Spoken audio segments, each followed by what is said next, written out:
And the healing has begun. Welcome to Fireside. It's the first one on the block, so we're really excited to get into it. We're going to try to find a good mix between some of the ideas in the syllabus that really kind of start the program with some of the um, mix of technical and, let's say, philosophical thought that we try to find in Kernel.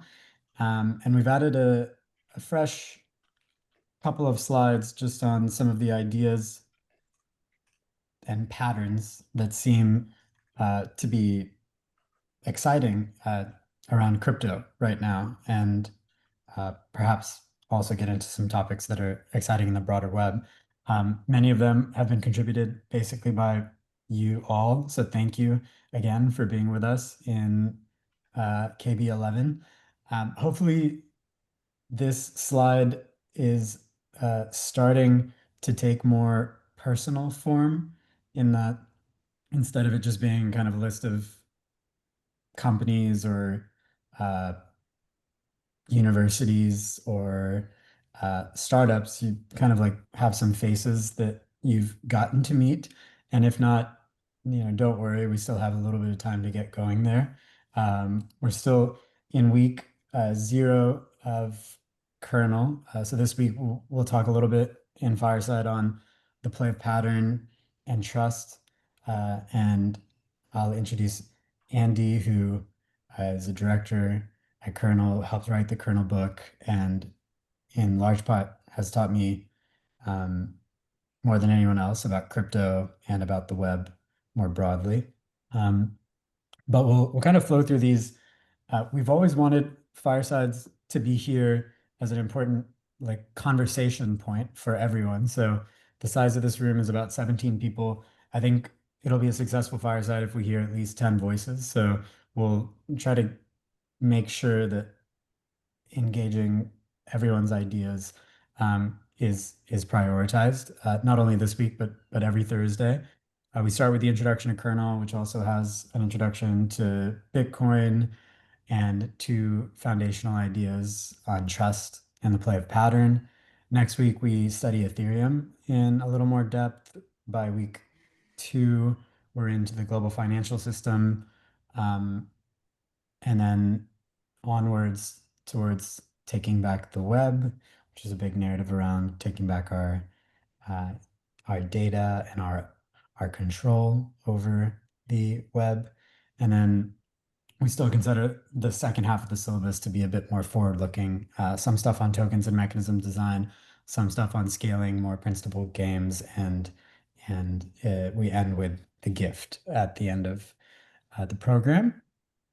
Um, just to talk a little bit about Kernel, primarily we're here to be a healthy learning environment to each of you. So we hope that that started to come across, that the projects, the research, or the products that you're working on, they are the forefront, they are the foreground, to use Anandip's phrase about the music a second ago. So the work that you're doing and it becoming more clear, and in fact, you feeling more confident because of kind of like the environment. That's what we're here for. That's the hope, and that's what is the standard for us at Kernel. So we want to feel like this trusted space where you can share your ideas in such a way that uh, we can critique and provide feedback and grow the projects and ideas through dialogue, potentially help you find other people beyond Kernel to help make those projects come into being. Um, on Thursdays, we do get into some thoughts that come to the foreground for how we want to think around kernel. In this module, we have the play of pattern that really starts with one of those foundational thoughts on complementary opposites. Uh, Another phrase for it or corollary would be quantum thought. And it's described on this slide. It says, we could describe this as quantum thought, being able to contemplate zero and one simultaneously, as well as the spectrum of probability between. If you can cultivate honest humility, you may just learn how to hold all three in superposition without any grasping after certainty and thereby make more balanced decisions.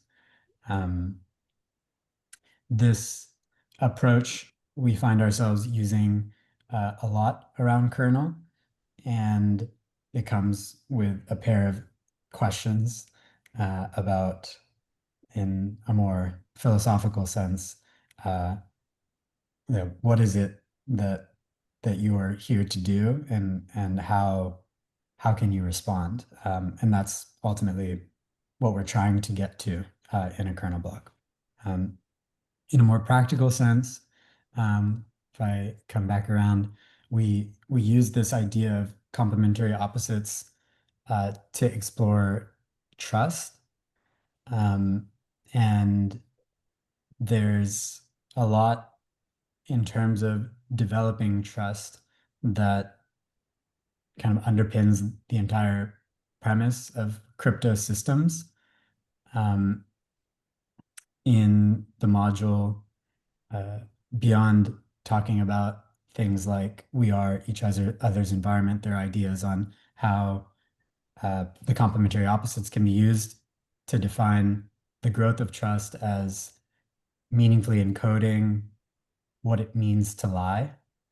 So um, flipping how trust grows to, like, how can you define all possible falsehoods in a crypto economic system or in a web-based system, when you define and encode the ways that one could lie, and have penalties against those, then trust is an inevitable outcome. Um, and one of the hopes that's downstream of that is in the top left here, which is that there's an implicit shift then from trusting those who own the media, or you could even say own the rails by which we transfer value, to those with whom we are actually transacting. So if you trust the system to behave given a bunch of open guarantees about how the lies in the system would be handled, you might end up with an evolution of trust. And in fact, if we think about like a lot of the outcomes that have been positive in crypto, they've been underpinned by um, this phenomenon. There's a really cool internet game that I encourage everyone to play that also is referenced in the trust module. Uh, it has three kind of like spoilers, I guess, that I've put on this slide that show this, like how you develop a trustful system. That system would require repeat interactions. Trust keeps a relationship going, but you need the knowledge of repeat interactions before trust can evolve. You need the possibility for win-win games. So the game must be a non-zero sum game. And then ideally, low miscommunication. Not no miscommunication, but low miscommunication. Because when there is some miscommunication, the game shows, using um, modern game theory, why forgiveness helps to keep a system going and is in fact required to grow and evolve trust. There's a lot more than that, obviously, to it, but we hope that some of this is relevant to the work that people are doing. Um, in the last block, we added a new bit to module 0 about money, and about how kernel, is very interested in trust and trust spaces, and being a great one. But if there is a practical external goal within, um, our lens, it is about rehabilitating money, um, imagining it in new ways, uh, seeing how some of the new advances in technology could lead us to more interesting and meaningful forms of money. We've seen some of this evolution play out. And we think we're in the beginning of the beginning in how that can continue to evolve. Um, this slide is a bit more just like big picture, and it's very incomplete. And this is where I would really welcome any additions in the chat of trends in crypto 2025. But I did try to cover at least the five uh, biggest ones, probably have another five embedded in them, um, so that we can talk not only philosophically, but kind of practically.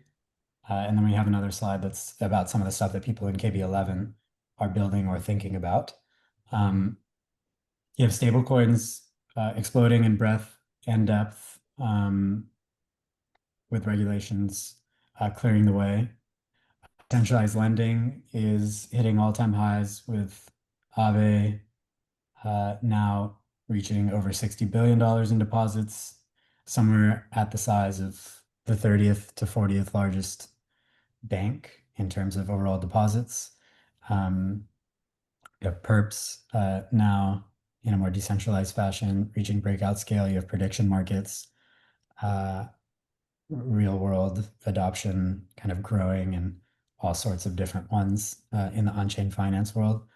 On the infra side, don't have anything here on like UX, but obviously UX has improved. We're not in the times of uh, seed phrases for all wallet experiences anymore. So wallets are much clearer. You have 250 millisecond block times for uh, every major Ethereum L2, um, alongside massive improvements to Ethereum, and then all competitors to Ethereum, either sub-second or even sub 250 millisecond, kind of competing on how quick, uh, how how much latency could be provided. But this trusted execution and block building also comes with a lot of research in uh, maximum extractable value, minor extractable value, moving into that new era where, like, there's maybe less extractive games to be found on the like pure block building side. Um, Although that is like a very uh, ongoing competition. Um, Maybe Andy might give more color to that if it makes sense. But then the other thing, just like breakthrough protocol level research every week on cryptography, zero knowledge, and the entire Ethereum roadmap, um, having like a high level conviction that ZKing everything, using more innovative, fast proof systems will massively scale uh, the L1 and make possible things that were previously unimaginable in terms of kind of the bare metal infrastructure of crypto. Um, so these are some trends. Got the RWA trend put in the chat. I'll look for others if anyone has others to add. Would anyone have any immediately that they just like call out and make sure we keep in mind for today's conversation? I just think with the first one, I don't know. Can you guys hear me? Yes. Okay, cool. I think the first one dovetails so beautifully with what we covered at the top with like trust and how there's a shift from trusting those who own the media to trusting those that we're actually transacting with. Like stable coins signals to me like decreased trust in like centralized banking systems and centralized currency. And same with prediction markets, like less trust in like the news and truth and more trust in like peer-to-peer like signal hunting. So I'm just seeing like really beautiful parity between the philosophy and like the trend in crypto. That's awesome. Yeah. Thank you for calling that out. I wouldn't have noticed that myself. Thanks, Jordan. I'm just here to yap. Anyone else willing to? Um, Yeah. Yeah, go ahead. I guess I would add that there is a social component to crypto also these days with, Farcaster, the base app, and then meme coins and Pump doing streaming. So that's kind of another trend. Definitely. Maybe one thing that I would add, definitely smaller than like stablecoin or like decentralized lending or prediction market, but I think an interesting trend has been buybacks. So companies using their own revenue to buy back their token, and I think it's an interesting trend because that's showing like now token holders are like, okay, I'm holding this token, but I want to feel part of this protocol, this company, whatever it is, and that has been a huge trend. I think a lot of companies have been jumping on it. A lot of protocols have been adopting it, and I think it's getting bigger. And maybe there might be even some possibility for software that gets in there and make it easier, more transparent. Some companies are doing more marketing buyback. Some other companies are doing more real buybacks. Some are more transparent, others are less transparent. So um, yeah, there's a lot going on there, but definitely I think one interesting trend that I've been seeing. Agreed.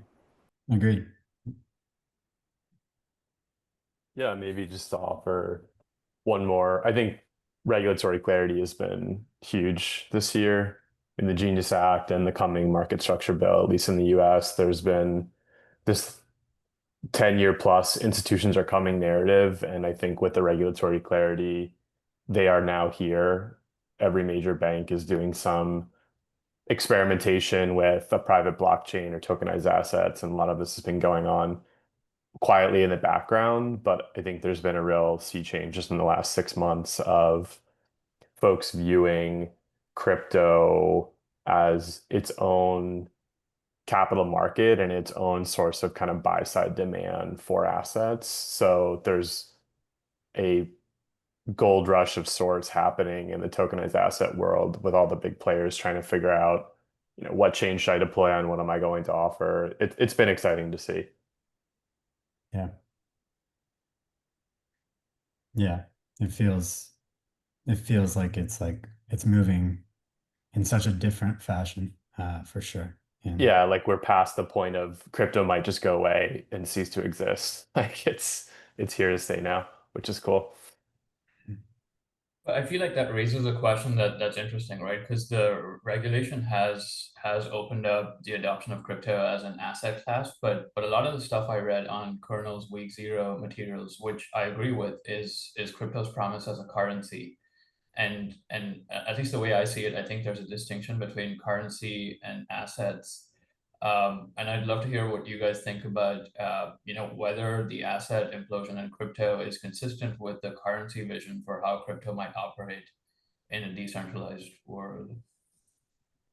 great question. Yeah. Actually, I would be so curious to hear anyone try to answer that question. Like, what is the distinction between currency and assets? Because I'm kind of like poking around there as well. I mean, just because I raised it, I'll just say my two cents. And I'll also plug myself. If anyone wants to chat about like securities aspects, I spent a few years at a big firm working on securities law, including a couple of crypto matters. Um, so the way I guess I see assets and currency is that currency is something that, in itself will not necessarily retain value over time. So it's not a promise that if I have $1 today, it's going to be worth, $4 tomorrow. That's, the dollar's value is precisely that it'll hold over time. Whereas an asset is something where if I'm taking my dollars and putting it into an asset, it's because I believe over time it's going to lead to more dollars. So put differently, when I think about it from a time scale, the idea is that an asset will appreciate. Whereas with crypto, I think the value is that it stays stable so that you can then use it as a system of exchange and organizing human activity. But yeah, I'd love to hear other people's perspective. Yeah. I think that's a really clear starting point. This is great. Yeah. There's only so many that we could put on this slide. And then I think, more than putting it on the slide, we might just get into people's ideas and the things that they're thinking about. But all sorts of things that are embedded within these trends. I think people in this block are looking at, from uh, on-chain consumer credit to single stock perps to common knowledge oracles to a more traceable legal corpus that could be used as a trust layer, um, and more. I think the hope is that, every week we kind of find like a next level of critique on the work that people are pursuing. And my encouragement to you all is, if you send us a weekly update in the either Kernel Office Hours channel, if you're willing to share it with the broader group, or directly to the stewards at hello@kernel.community, we'll respond to everyone, and we'll try our best to move it into like the next phase. And that most of the times is, minor unblockings or finding the right people to like move with the projects. But that's what we're here for. So let's like do the best we can to move these ideas forward, and ultimately at an internal level, uh, just kind of like grow in our understanding and excitement about, like the work that we're doing. So we're really excited about each and every one of you being with us. So excited to see what we can do together. Um, I'll introduce Andy briefly, and Andy, I really will keep it brief. Goes by Crypto Wanderer on Slack. You may have seen him in the intros channel saying hello.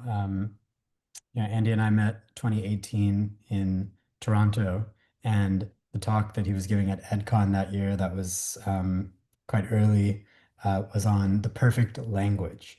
And he was working at Status at the time, which is now in Ethereum L2. At the time, was really focused on light clients on Ethereum, which was ultimately about a form of geographic decentralization that still remains kind of like an important area of research. But the talk on the perfect language stood out to me in the context of like, why are we talking about this at a crypto conference? And it became clear that like Andy's background in both English and the classics and the search for the perfect language also had deep roots in math and physics, um, and thus made him kind of like a unique person to be exploring like what is going on with Bitcoin, what is going on with Ethereum, um, and with these more open and peer-to-peer networks for value. There's an old Vitalik blog post on decentralization, which talked about language as one of the most kind of like interesting examples of a decentralized system where no one person controls the meaning of words, but rather that kind of like grows in time. And when we think about currencies and monies growing in a similar way to languages, that to us has served as an inspiration point. So I guess that's some early context. I'm very grateful to have spent many a fireside with Andy over the last 11 blocks, and excited to hear what the initial sprinkling of thoughts today has him thinking about.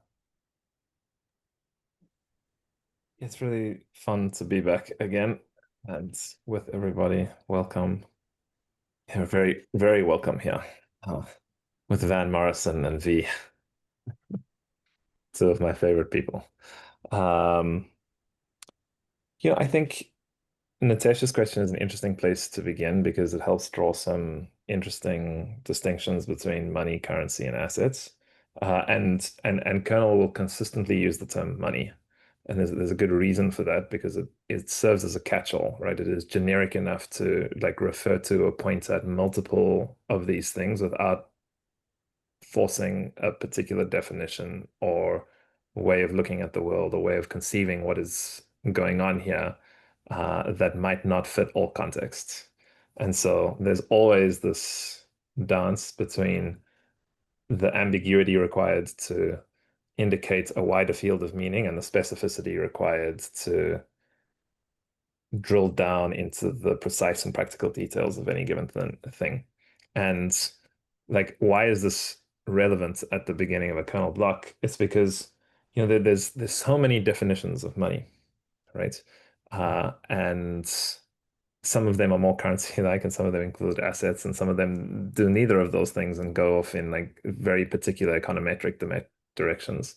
One of the most interesting things that I have found in the course of my work is that focusing the discussion not on what is money, how do you define money? Is it a unit of account, store of value, medium of exchange? Is it about M2? Is it about the balance sheets and T accounts? So, like, rather than like going in that like very conceptual and rather masculine direction, one can say like, how does money make you feel? Right. And we held a conversation in Ghana about this recently. And it was fascinating because some people said money makes me feel like I have opportunity and freedom.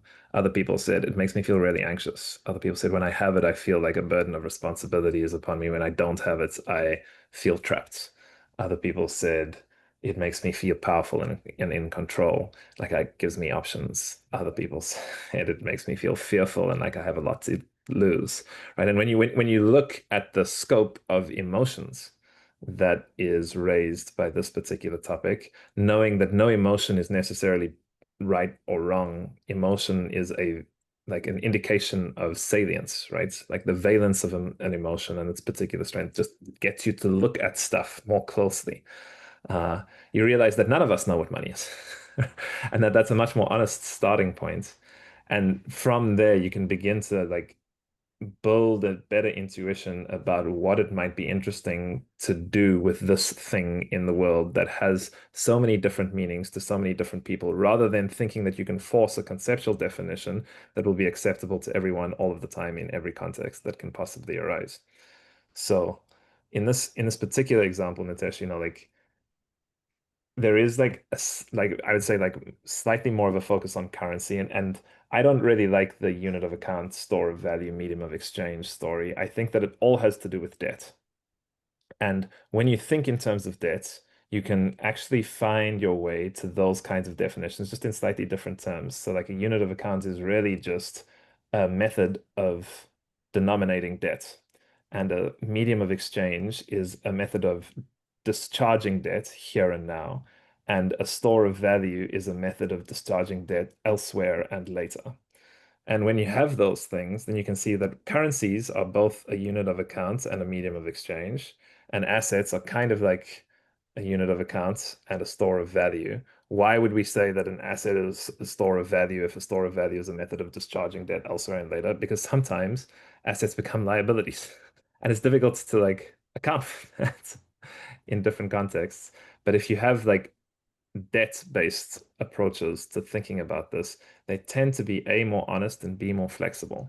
The classic example of this is the work that is happening on cycles.money with Ethan Buchman and the Cosmos folks, where in thinking very deeply about the payment graph, i.e., not just what is on the asset side and not just what happens when I pay V. So say like if you take like a balance sheet account view of a payment from Andy to Vivek, you might think the accounting 101 view of this is that like I have $100, which are listed as assets on my balance sheet, and I pay V, and those become $100 on his assets, and off you go, right? But the real story of how that works is much deeper, because like my $100 is not actually my $100. It's a liability in a bank, right?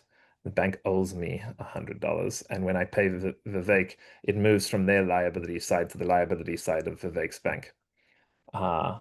And when you understand these particular payment cycles, the coolest thing about that is you can build like open source, decentralized, permissionless graphs of everybody's debt.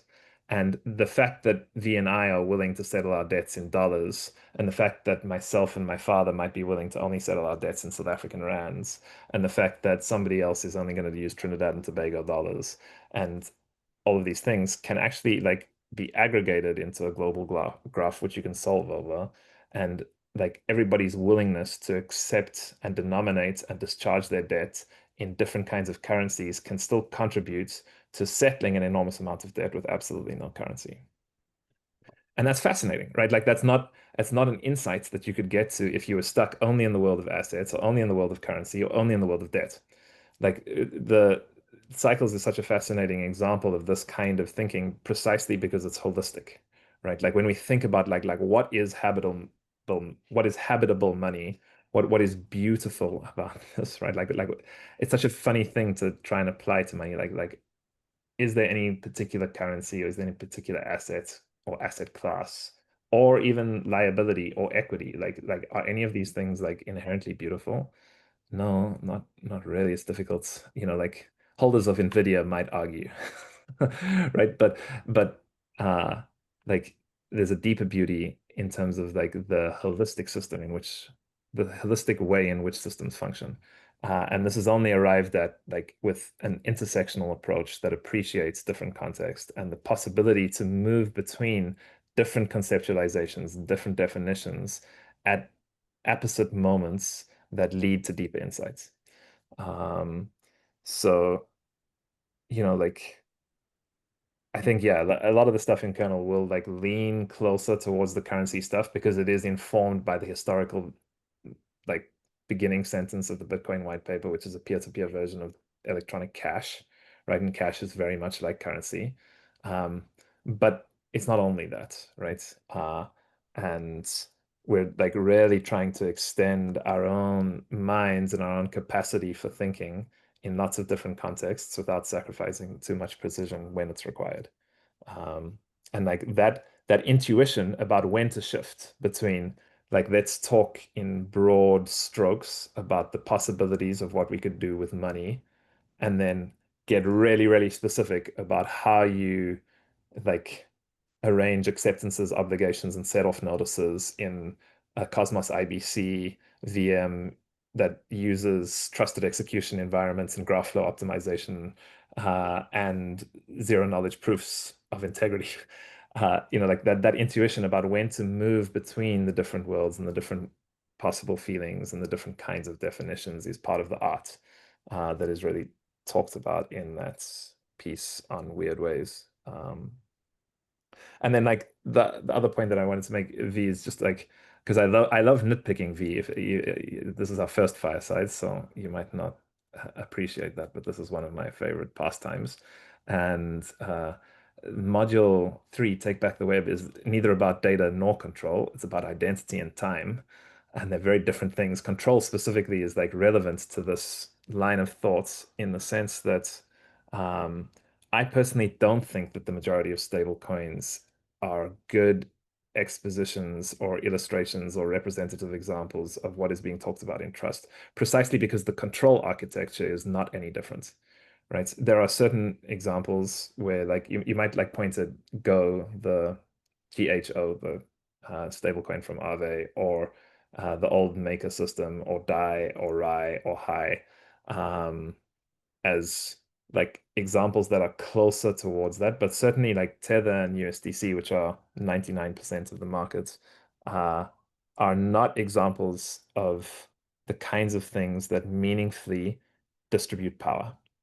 And that's ultimately like for me what the work of like more habitable money is getting us towards is like greater decentralization of power, right? Because if there's a greater distribution of power and the systems that we're using allow us to meaningfully interact with one another, then that removes certain trust assumptions, which makes our systems more trustworthy, right? Like Circle and Tether have not encoded what it means to lie on chain, right? And there's like very specific examples of that, like freezing and blacklisting and the rest of it. But like even when you just look at the history of Tether specifically, which is by far the most widely used and distributed stablecoin in the world, there is a lot of stuff that went on, particularly in the early days, that seems very much like lying and was not captured by the operation of the coin on chain precisely because that lying wasn't taking place on chain, or at least like purely on chain. And so like that control architecture is no different.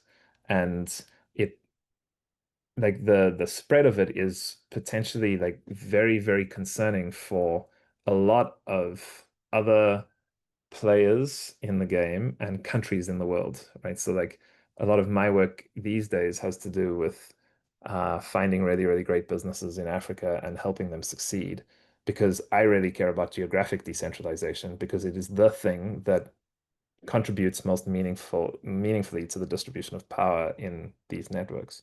And when we go and speak to people, even in like powerful and centralized institutions in Africa, like the Central Bank of Ethiopia or in South Africa, or any of the regulators in Kenya, Nigeria, the SEC, like all of these people are deeply concerned about the dollarization of these networks because they have been fighting dollarization for the last 50 years. And like massive dollarization of the internet economy causes enormous stresses on their like national economies because they generally speaking have closed current accounts. They don't like to let people easily enter the dollar. There are all sorts of issues that arise in terms of like bank rates and parallel market rates when you have easy access to dollars and people moving out of national currencies into dollars is like a really thorny problem, right? Like it's fraught with so-called moral peril on both sides because like a lot of the sort of like crypto anarchists or cypherpunks of the early days really value agency, autonomy, and the ability to make our own financial decisions. So if you want to like get out of the naira and hedge in the US dollar, surely you should be able to.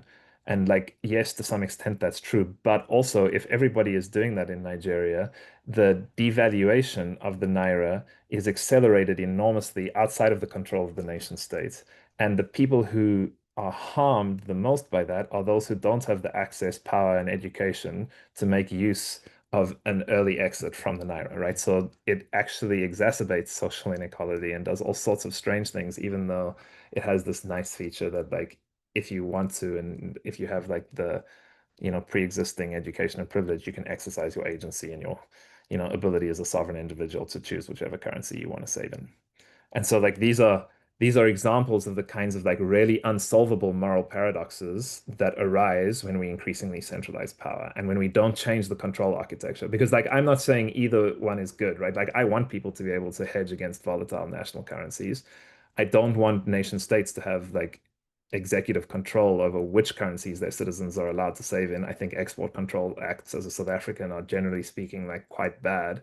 But also I'm very, very aware that if I was allowed to slide around export control acts in South Africa, I would do so much quicker and much more effectively than 99% of the population. And I see how that trends towards social inequality of like a kind that we haven't seen before in the world. And so like there's no win. So it's a no win. Right? It's a game in which the prisoner's dilemma is amplified, and the only thing to do is to defect, defect, defect. And what we're trying to point out here is by changing the control architectures and by really, really thinking about what trust actually means and what the underlying patterns are at work in these networks, how can we move ourselves towards dominant strategy truth games, towards playing in a manner that keeps the game going rather than just trying to win, rather than just trying to, like rather than offering people this like awful choice between like get out of your local currency and into the dollar and save yourself, or stay in the local currency and be exposed to massive, massive inflation and like rapidly accelerating devaluation. Um, Stablecoins are like to some extent causing that. It's not the only trend, but it's worth noticing this kind of stuff. Because yeah, like the trust that I want us to get to and to think about is much deeper than just trusting Tether's banking relationships or Circle's banking relationships and trusting the currently uh, amenable US regulatory regime.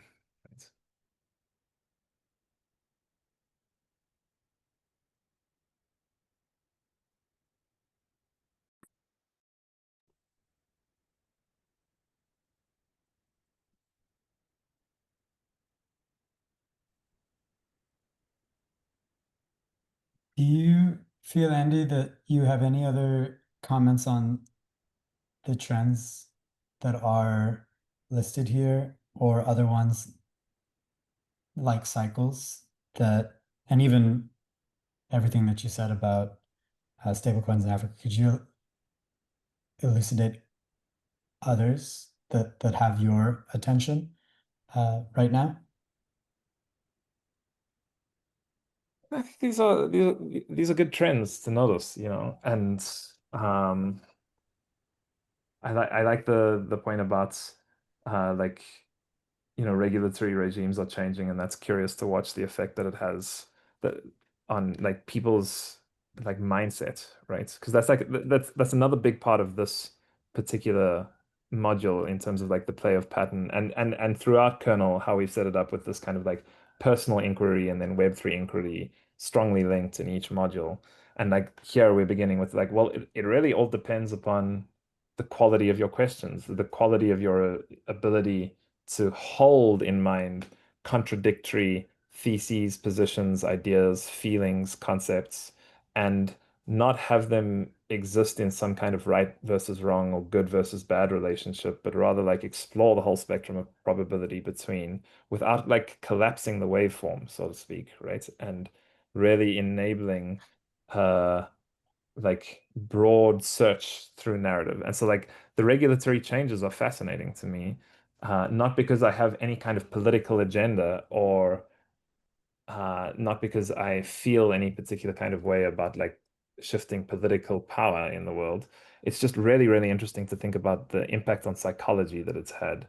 Uh, because yeah, like Jake is to some extent right, like it now definitely feels that crypto is here to stay, whereas like it felt much more tenuous maybe 10 years ago.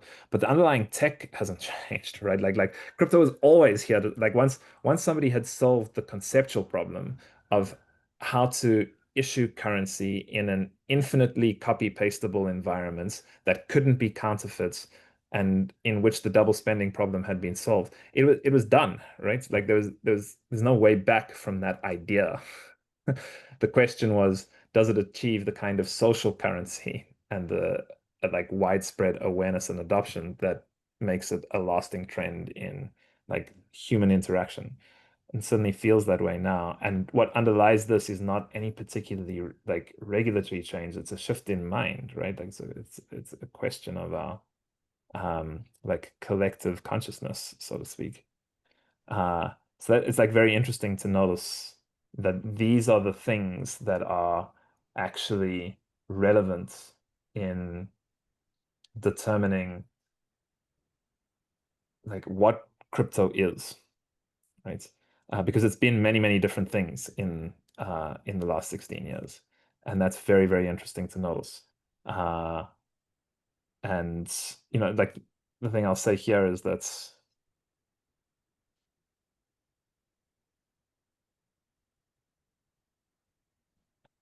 it's yeah, it's worth it, it's worth thinking about like what draws you into these kinds of fields, explorations, and experiments as opposed to like anything else in the world, particularly as they become like more well known and more like adopted.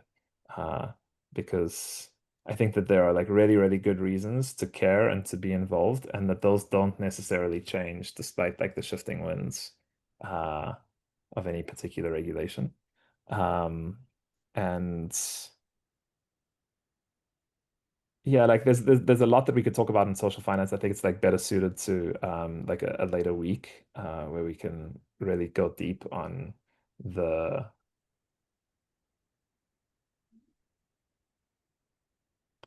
crossover that it has with information finance, the notion of like collusion and the possibility that we have to create like genuinely pro-social spaces. I think that comes in module 5. So I think I'd like prefer to like wait until then.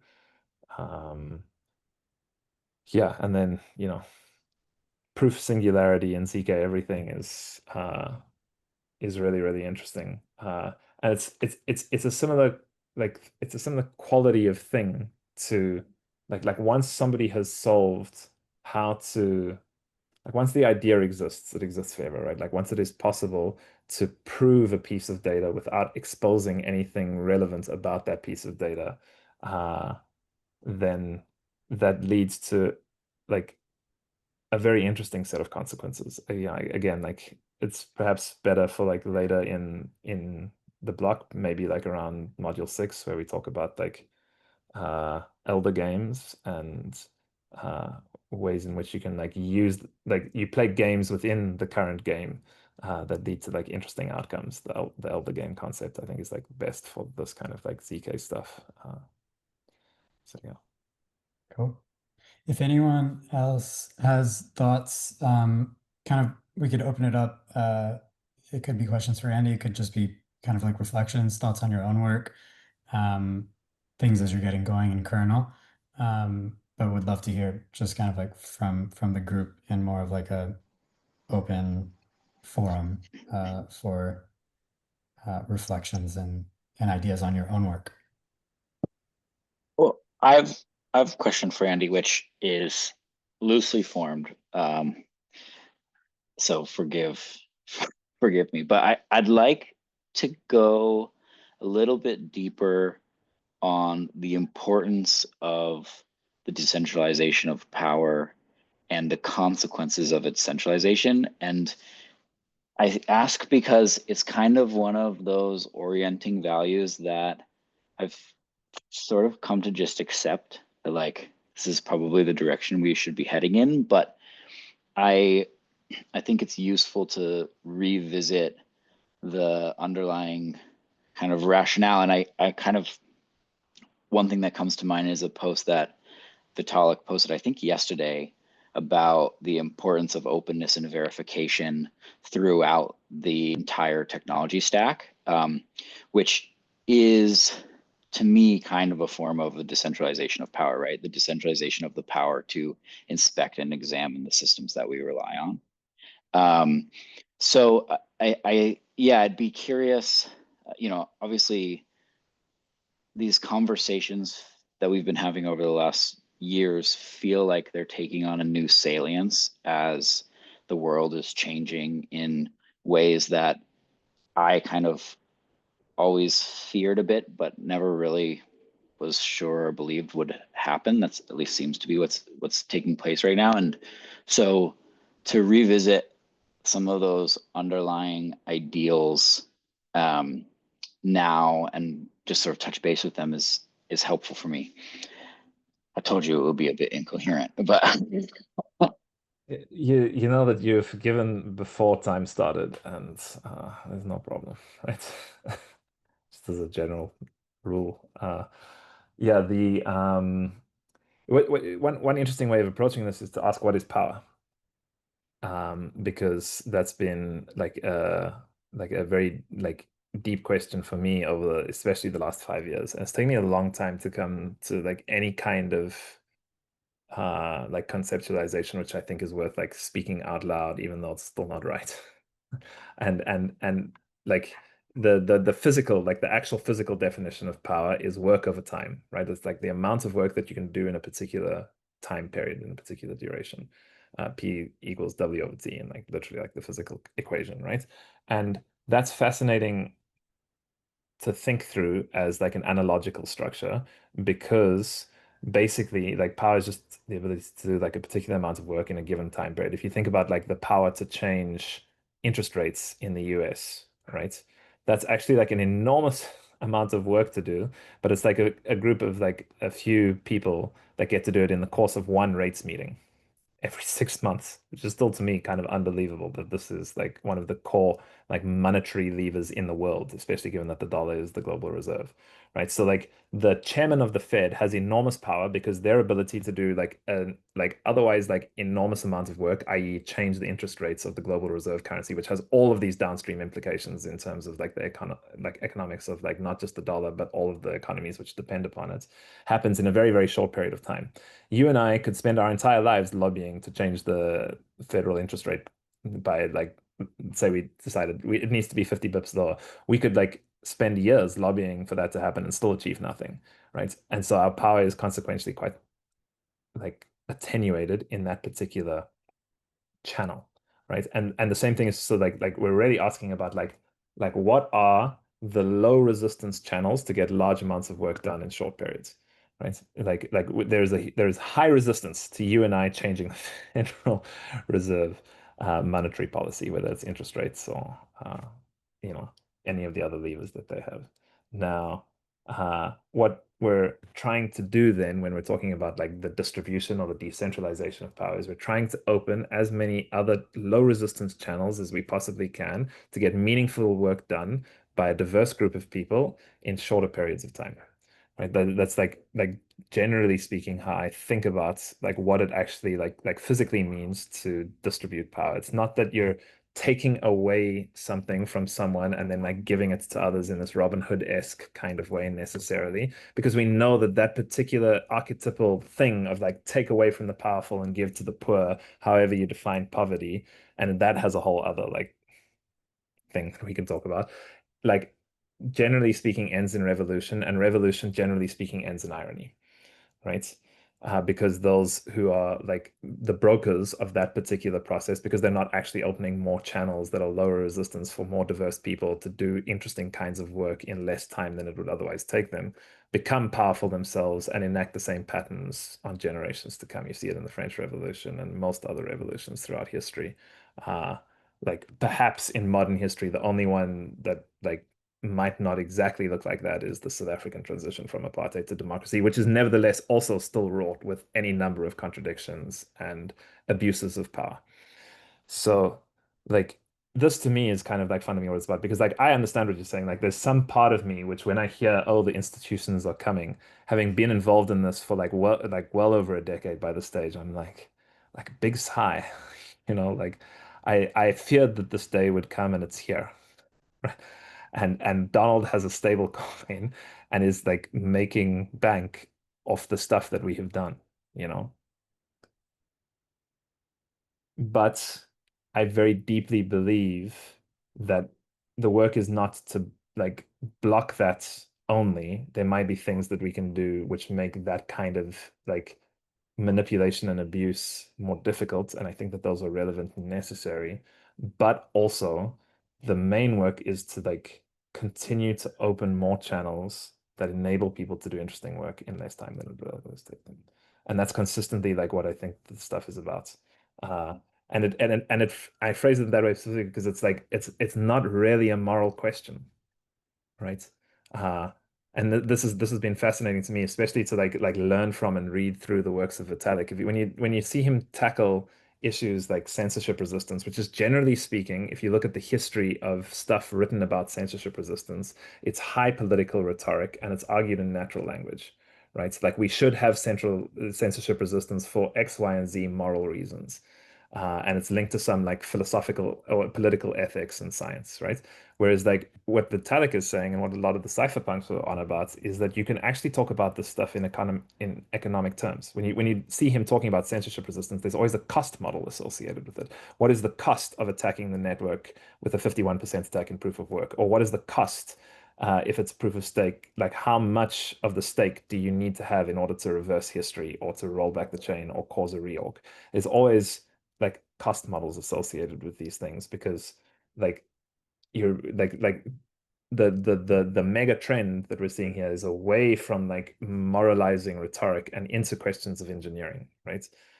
It's not to say that everything can be engineered, but this thing about power, especially in terms of like our psychology and the way that we have approached it as a species for like honestly all of written history, has always had like an aspect of moralization associated with it. And I think that like it's very, very interesting to think about ways in which we can reduce or ameliorate that moralizing aspect and just think about what are the ways in which we can open up more channels for more interesting work in less time by more diverse groups of people. Because that kind of structure is much less prone to long-term capture, especially by the people who are brokering the change, right? Like you and I are fooling ourselves if we think that like we can remain as human beings infallible and credibly neutral. I'm not neutral. I have political opinions. I have relationships in my life that bias me any number of ways. I am exposed to environments, some of which I don't control, that lead to particular kinks in my character. But that's a good thing, Andy. Isn't it a good thing that you're not neutral? I mean, Yes. there can't be a thing like neutral tech. I mean, maybe we remember all Gavin Wood, how he gave this talks in the early crypto days about a legal technology, how Ethereum should be illegal, and all these implications about the system should not care. And um, yeah, I think this is like the built-in assumptions into technology. How do we say this? We're not very good at communicating this. Yeah, to talk about this, that we care. How do we express the things we care about with the technology?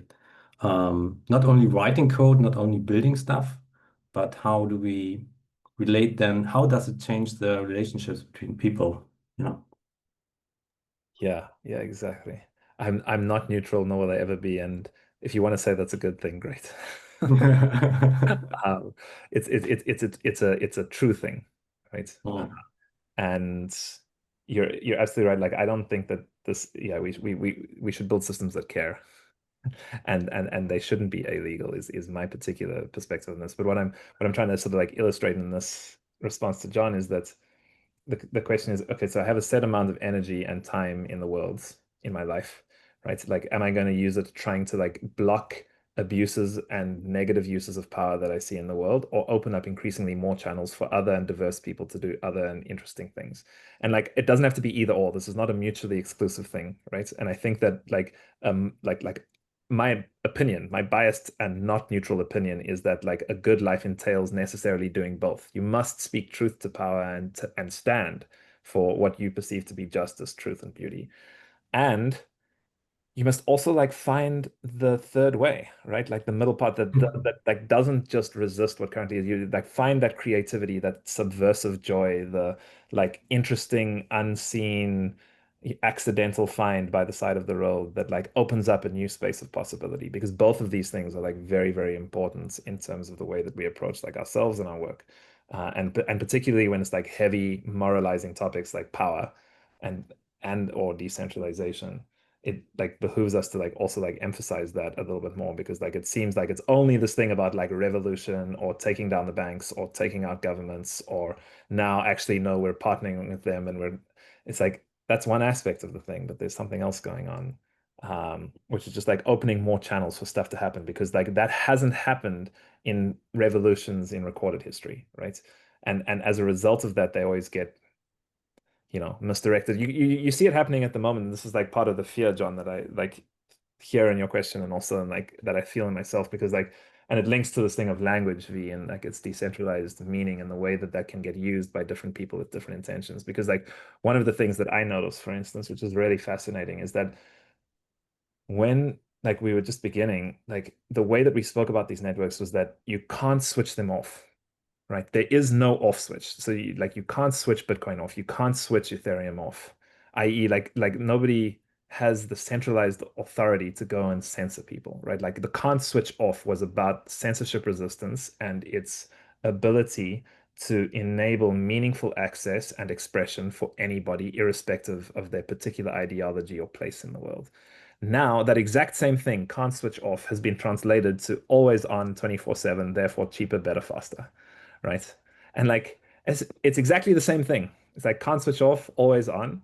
But the narrative that you hear pushed by particularly like new corporate entrants and institutions is, oh, always on. So these are therefore better than traditional markets, which are 9 to 5 and close over weekends and have all sorts of issues that arise as a result of that. And like again, I'm not like making a moral point about these kinds of things. It's just fascinating to watch how like the same thing, the same fundamental structure is used by like some people to say, well, it's about censorship resistance, it's about access, it's about permissionlessness, it's about like free expression and like meaningful interactions that cannot be mediated. And others say, well, it's about making more efficient markets that never turn off, right? And like personally, again, like I have a bias about this because if it's about making more efficient markets that never turn off, the only result of that in terms of human relationships and psychology is burnout, right? Like it happens for everybody. You could go on that way and it's fine. Like see what happens. Right. But the underlying point is not, again, it's not a moral one. It's just like, oh, it's so interesting to notice that this is the way in which these things go. And when you do notice that, then you can begin to see, oh, like these are the ways in which like previous like sea changes in human sociality and society, like the French Revolution or other archetypal examples, have moved from being like idealistic and about very, very specific issues into recapitulating exactly the same structures of power that they sought to resist. And like, what are the ways in which we can like think creatively about how not to do that, knowing how like highly improbable it is given everything that history has taught us? Well, maybe like find a third way, I don't know. Find the third way, yeah. I think the commentary about power using the physics based definition and the the suggestion that it's kind of like maybe on the side of the road, maybe the thing that you're working on, maybe um the like internal evolution. I think that's definitely at the core of what we're hopeful for in the things that we're working on. We have about 10 minutes left. Would love any quick fire thoughts. As mentioned, this slide was just the tip of the iceberg in terms of some of those like third ways that I think are happening around KB11. But I think it's worth taking a peek at. And also, if you have any thoughts on your own work or reflections, especially anyone who had anything to share a bit earlier as we've gone through the conversation, would love to hear from anyone else in KB11. Hi. Sorry. Oh, sorry, go on now.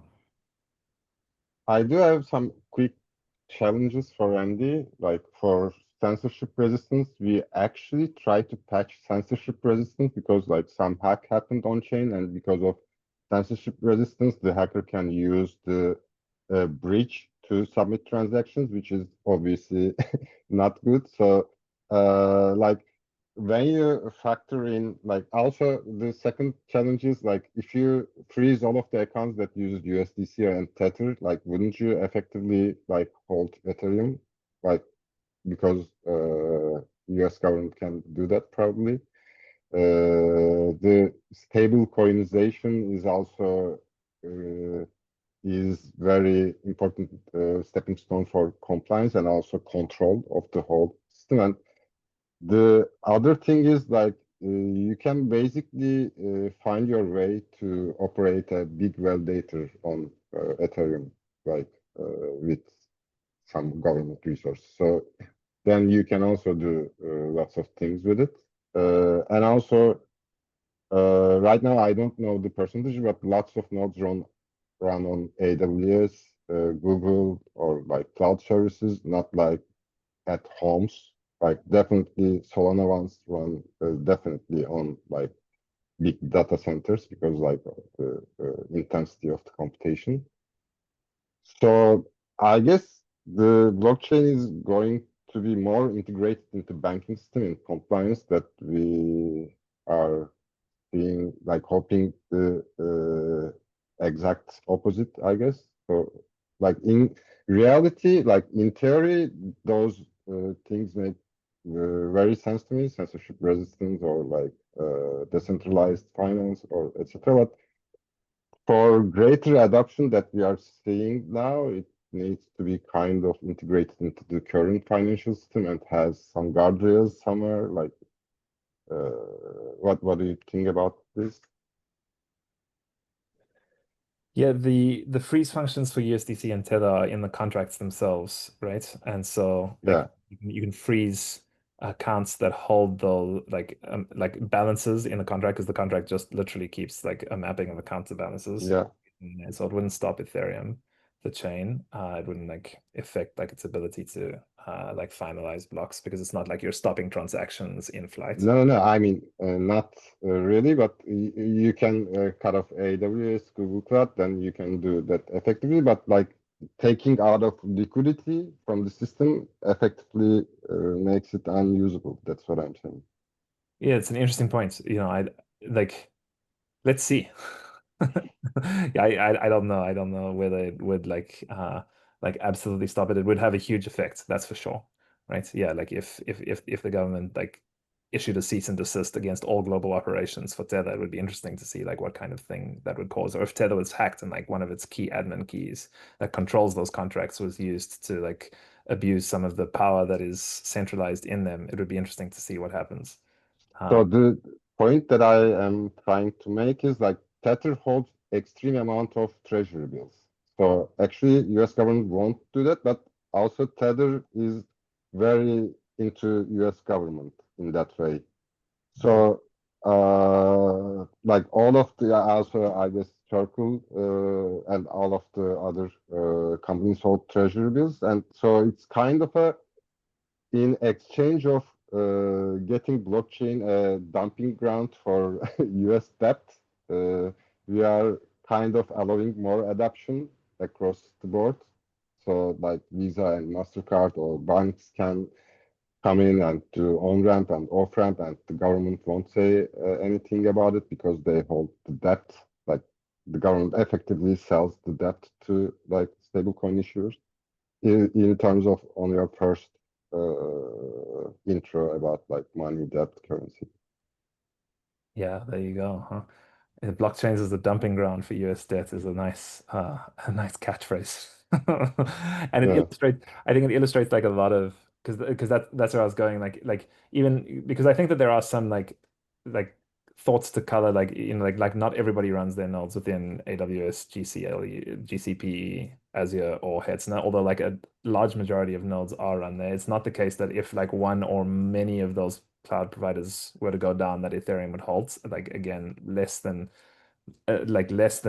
than 33% are run outside of those particular data centers, and the same is not true for Solana and other networks. But like it points to like there's this point in weird ways, the article that V emphasized in this particular module where it's like saying like the thing about architectural ironies is that there's no solution, right? It's not like you can be like, okay, like we've got and the particular example in that piece is like, well, you need money you need tokens in order to meaningfully express yourself on these networks, and that's like a chicken and egg problem. And so like some people have had like burner wallets or paymasters or account abstraction, all this stuff to try and solve it, none of which feels like truly satisfactory, which is the point about architectural ironies, is that like once you notice them, it's not to try and solve them, it's to try and like live within the trade-offs that any particular architecture or architectures makes and understand their limitations. So it's not like one thing is going to say, it's not like Bitcoin is like the savior of all problems with money, and the same is true of Ethereum or Solana or any of these others. It's just that these are different architectures of participation with different ironies and different limitations, as well as different kinds of affordances. So like I guess the point here is to try and like make ourselves increasingly aware through dialogue of the affordances and the limitations, right? And to see like sometimes the ironic ways in which these things are being used, like i.e. as a dumping ground for US government debt, which is like not a great thing. And to like think in creative and nuanced ways about that aren't like purely reactionary, but that also aren't totally passive, and to say, oh, like, thank God the institutions are coming to save us because finally we're going to get meaningful adoption, and like that's great. It's neither of those things, right? Like and like what are the spaces between where like there's this lovely book. It's called The Mushroom at the End of the World. It's called and it's about matsutake mushrooms in Japan. Matsutake is like a delicacy, and these matsutake mushrooms grow only in pine forests that have been disturbed by human activity. And so she uses it as Animate Singh is the lady who wrote it. And she uses this as a metaphor for discussing how beautiful, nutritious, delicate things can still grow in the places that have been wrecked by global capital and supply chain, right?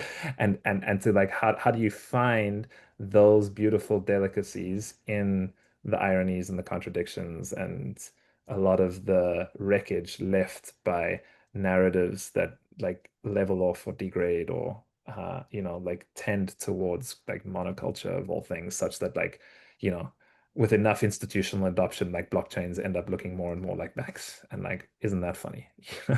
So I Yeah. think, it's like to encourage that kind of awareness and then to think together about like, okay, so this is what's happening. This is like the state of play as it is. What are creative, subversive, joyful responses to that like are in line with my own principles and my own perspective in the world, but also acknowledge how things are and what kind of collective action might be like meaningful at this point, rather than like getting defensive and be like, no, like Solana is better than Ethereum, or like no, Ethereum is better than Bitcoin. Like none of that stuff is, or like no, it's like not the case, because like it is. Like, what you say is true. So So also one thing that I want to add is like I'm from Turkey and I lived through like inflation of the currency and like when you experience like when you walk around the city, like there are exchange shops, like currency exchange shops every 100 meters, and then you open the TV and the news channel starts with the exchange rates. You get some panic, right? You start to like follow the exchange rate all day, like through the day, not like saying every once time through the day, like constantly, and then you have this panic, and then if it goes up a little bit or like something unannounced happens, you just panic and sell or buy dollar. So it's like a human Real thing. psychology. I don't think you can teach not to do that, basically. So it's a reaction to the market and everything surrounding you at that moment. I don't know like the situation in Africa or like other continents, but what I experienced is like the constant bombarding of the currency rate to you, and then like the charts in the news, every channel you open, or like on the street there are currency shops with like the LEDs always blinking. So yeah, it's I think a psychology, market psychology thing. Yeah. Yeah. But maybe one question that, Andy, do you think one of the fertile grounds in Ethereum isn't projects like Circles, which like is take a diametrically opposed view to the stable coins? The stablecoin is saying you have one huge thing and trust this one huge thing. And in Circles, you have from Martin Köppelmann, you have like basically you have to trust each individual, each person has his own currency, and you have to trust like these way smaller networks of people. I mean, they're yeah. Do you think like this could be some fertile grounds for finding alternatives to this kind of blockchain banking panic or the other problems out mentioned? Before you answer, Andy, we technically are over time. You are welcome to answer, but if anyone does have to go, feel free. We'll probably wrap after this question. cool. Yeah. Yeah, I think to both, because like Elp, you're right. Like you can't teach people like not to do that, because it's like a psychological question. And I suppose like a lot of what like we're looking at here is like hopefully creating the kinds of systems that don't put people in those kinds of no-win situations, right? Like that's like that was the point, is that like because like you want people to have like the agency and autonomy to like make the decisions that their psychology like leads them towards, and you don't want to manipulate psychology, because that's like the uh province of tyrants, right? But at the same time, uh you also like don't want to only offer the option that like are we building towards a world in which the only option is the lira or the dollar, right, for people that are like in Turkey? And hopefully like we can find like something other than those two things, right? And those are the two like dominant attractors. Don't mistake me, right? Like that, like it's very unlikely that we will.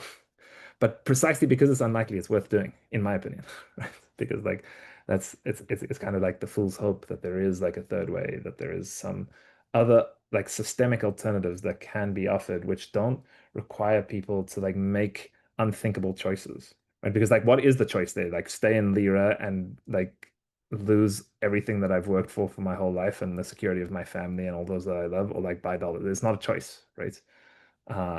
So like I'm not saying that we should like be like teaching people psychological tricks and how to like meditate and like increase the gap between stimulus and response to like get out of that stuff. I don't think that that's true. I think like it needs to be like a different kind of systemic level response. And then like yes, Andreas, like that kind of stuff can look like circles.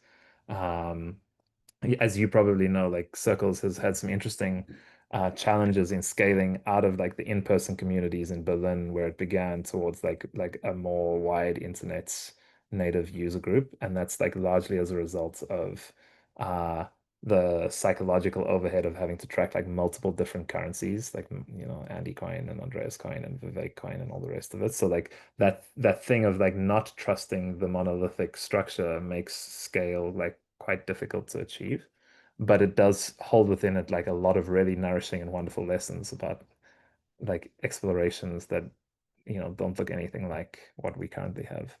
And